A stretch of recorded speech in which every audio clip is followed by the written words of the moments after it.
Bismillahirrahmanirrahim. Assalamualaikum warahmatullahi wabarakatuh. My name is Murnika Sikaisara binti Helmizani Rahman. I am 16 years old and currently studying at TENGKU AMPUAN RAHIMAH. My school code is BFT 1002. So here, I would like to share with you about a book I read during my leisure time. The title of the book is No Fixed Address by Susie Nelson. She is from the author of We're All Made of Molecules. It has approximately 2078 pages. I can say this book is actually pretty relatable, moving, and quite funny. No Fixed Address is a story about the hidden homeless, people who do not have a permanent home but don't sleep rough. They may instead find places to stay with friends or family, sleeping in spare rooms, basements, or even on sofas. Not having a permanent home to call one's own makes normal life very difficult. It can make it harder to find a job or a school, or to make it commitments. This is a story about Felix Frederick Knudsen, who lived with a single mom, Astrid Anna Knudsen. Whenever someone asked them where they live, they will reply with a "no one gets hurt" lie. It's about faced lie aimed at helping out the liar in some way. For example, when his friends Dylan and Winnie wanted to come over to do their school articles together, since Dylan's house was packed with a bunch of his relatives from back east. So he lied that his mom got flu and constantly vomiting, so that he wouldn't come to his van. Van? Yes, a van. They lived in a van, but they haven't always lived in a van. That only started 4 months ago. Before van, they lived in a 400 square foot apartment. Before that, they actually owned an 800 square foot apartment. And before any of that, they lived with Mormor. Mormor means mother's mother in Swedish. Before they ended up like this, Astrid met Abelard.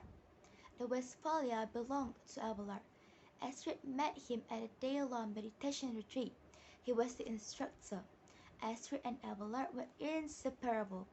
One night in July, they fought because Abelard was heading to India on a spiritual journey and he couldn't be with her anymore. He left his Westphalia in the driveway.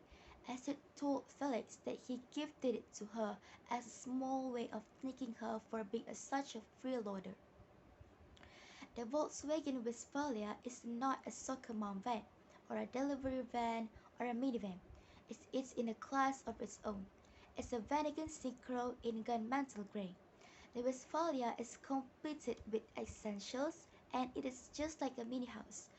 Felix is pretty sure that it's only meant to be lived in a temporary for vacation and such, and at first that was all Astrid and Felix had in mind. Months after months, they still lived in van.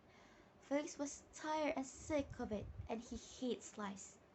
Plus, their secret was already discovered by his two friends when Dylan was taught to drop by at Felix's house, which is Solia's house, the house that Astrid and Felix stayed before they lived in at the Westphalia.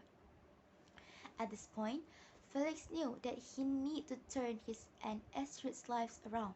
He can't just rely on his mother. He needed to do something.